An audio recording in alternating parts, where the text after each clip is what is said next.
Olá vocês, estamos aqui continuando nosso bate-papo sobre física para ciências biológicas. Num primeiro momento, nós conversamos um pouco sobre cinemática, onde aprendemos algumas ideias, alguns conceitos de referencial, espaço, tempo, deslocamento, velocidade, aceleração. Continuando um pouco sobre aquele assunto, sobre este assunto, quando nós apresentamos esses conceitos, nós apresentamos a partir da ideia, digamos assim, do senso comum, da forma como nós, no cotidiano, observamos esse fenômeno. Nós precisamos, então, segundo aquilo que já tínhamos falado de construção de uma teoria científica, nós precisamos aperfeiçoar a partir das ideias do cotidiano para construir umas representações universais, representações matemáticas mais sofisticadas daquelas ideias e daqueles conceitos. Então nós vamos retornar a tratá-los agora numa outra perspectiva. Uma perspectiva um pouco mais elaborada do que aquela do nosso primeiro momento. Essa perspectiva mais elaborada inicia, como sempre, com a ideia que nós estamos estudando a cinemática,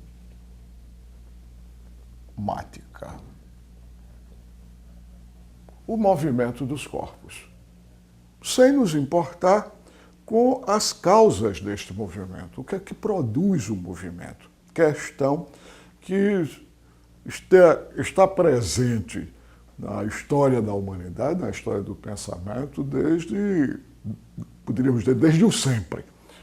Então, cinemática. Nós tínhamos visto, e para facilitar a apresentação, nós vamos nos ater ao movimento, à cinemática, digamos assim, no plano, em duas dimensões, porque é mais fácil da gente apresentar, fazer os esquemas gráficos, que é muito importante para a fixação de ideias, e a extensão para o espaço real, esse que a gente vive em 3 dimensões, é uma extensão natural.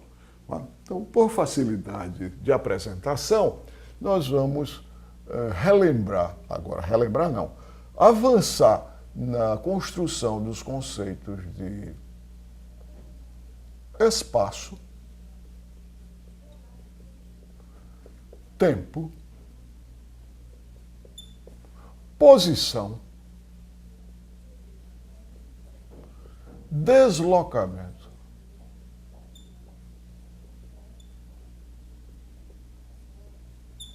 velocidade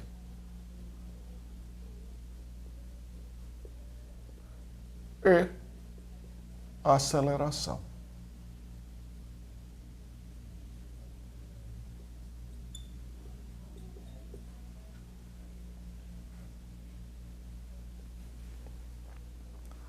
Nada de muito diferente do que já conversamos anteriormente.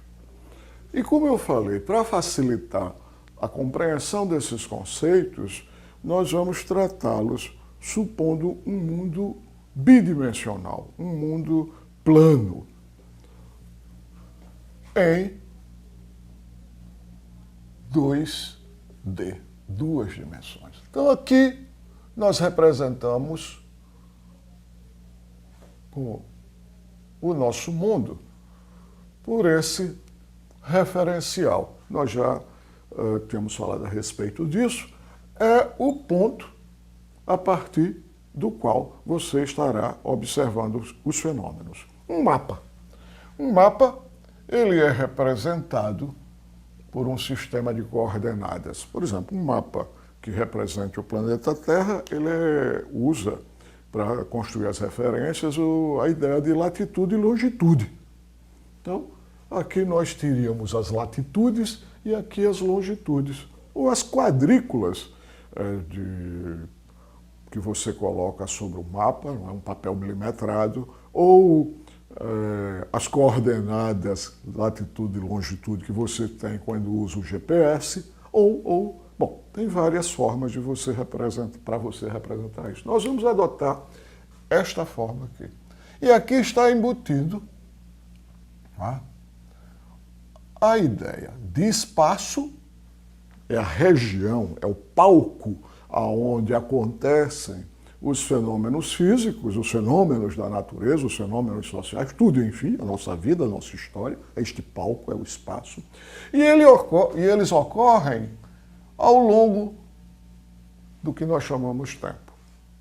Bom, posição. Então, nessas circunstâncias, um objeto ocupa uma posição no espaço que nós representamos pelo sistema de coordenadas cartesianos x e y. Mas há uma outra coisa que nós temos que começar a adotar e a perceber, é sobre a natureza das grandezas físicas, um aspecto importante das grandezas físicas. O que é que eu quero dizer com isso? Por exemplo, se eu disser que uma criança está com uma febre de 39 graus, você sabe exatamente o que isto significa e que iniciativas você deve tomar.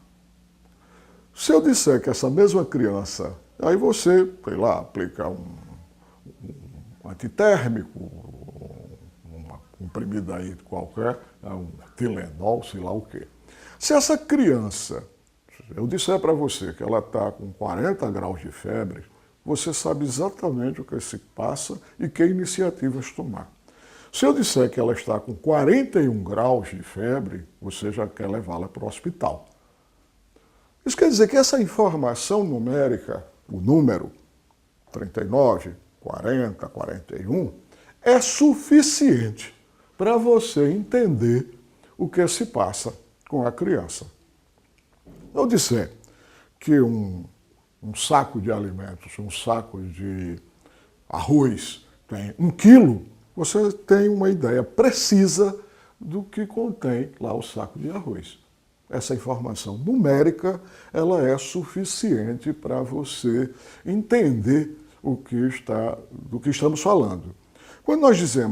Quando uma grandeza física tem esta característica, nós dizemos que essa grandeza física é um escalar.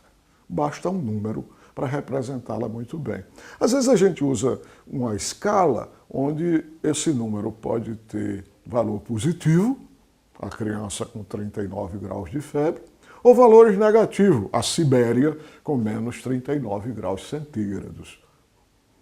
Entretanto, este número, mais 39, menos 39, o número 39, é suficiente para você ter uma boa precisão na informação que está recebendo.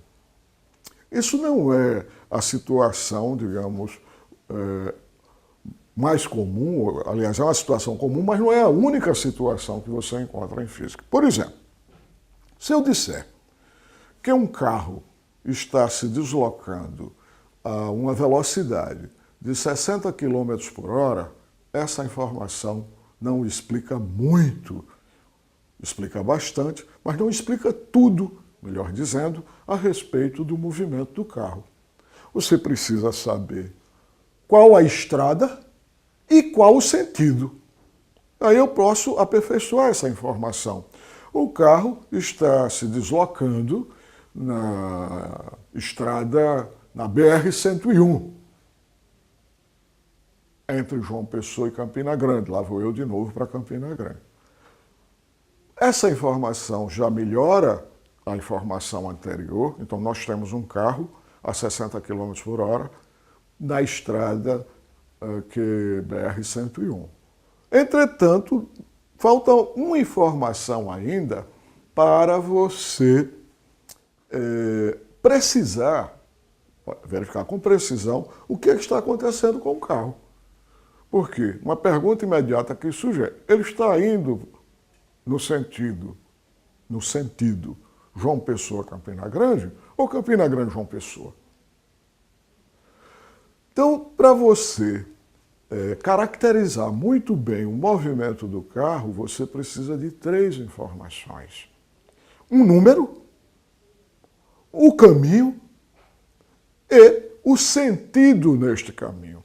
Grandezas da física, como a velocidade, a aceleração, o deslocamento, que tem essa característica, nós chamamos de grandezas vetoriais.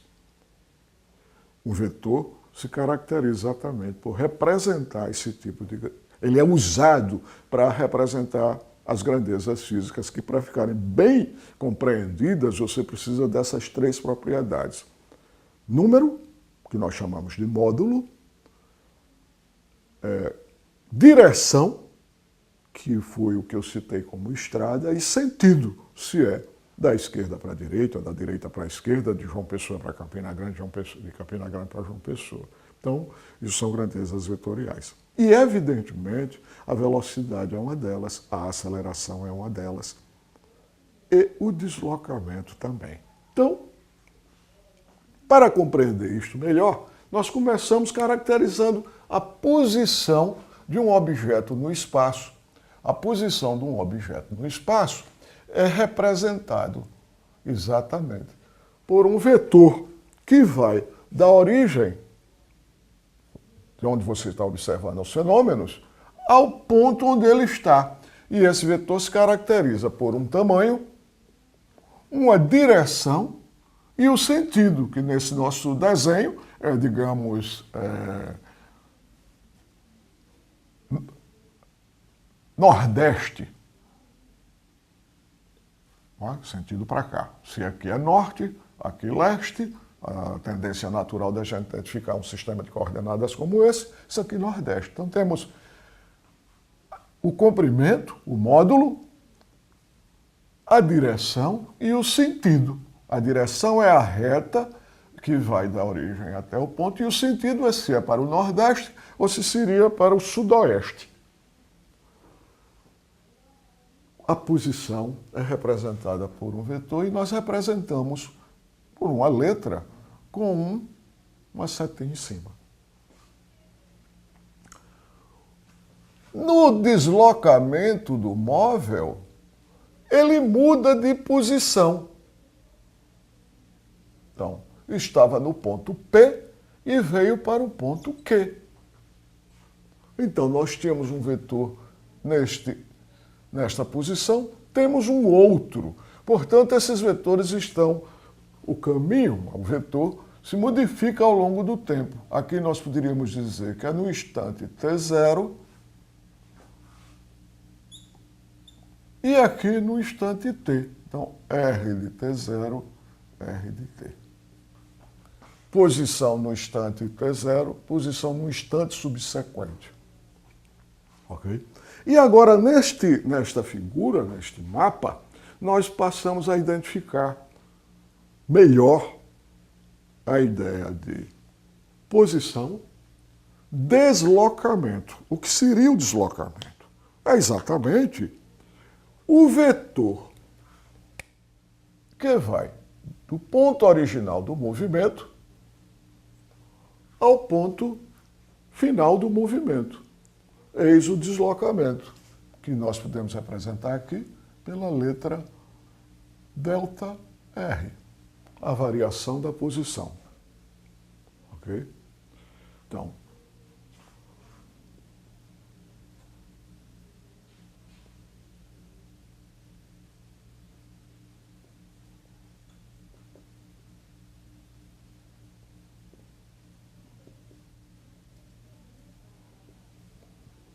é um vetor porque é uma forma de representar.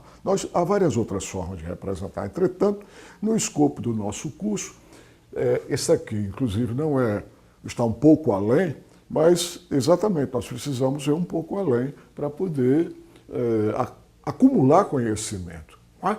Então, é isso o que é o deslocamento. O que seria velocidade? Então, continuando, velocidade.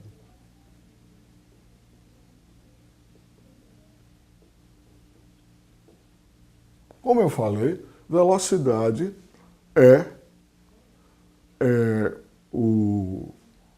definido como a razão entre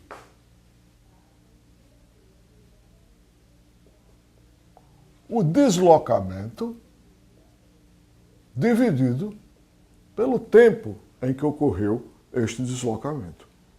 Com isso, nós caracterizamos muito bem a velocidade em módulo, o número que isso aqui representa, o comprimento desse vetor dividido pelo tempo, a direção, que é esta daqui para cá, ou essa estrada assim, e o sentido.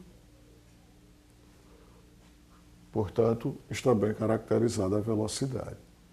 E, por fim, a aceleração.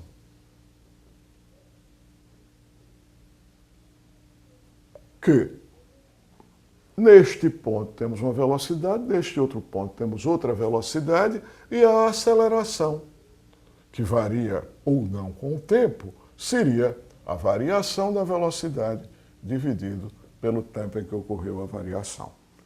Isso seria a velocidade vetorial média e a aceleração média também. E nós temos que reconstruir aquela ideia que já foi tratada anteriormente dos valores instantâneos desta quantidade. Bom, esta é a forma, digamos, mais sofisticada de tratar, um pouco mais sofisticada de tratar os problemas da cinemática. Entretanto, no nosso curso, nós vamos nos ater à cinemática em uma dimensão onde não há necessidade de tratá-la dessa maneira. Ok?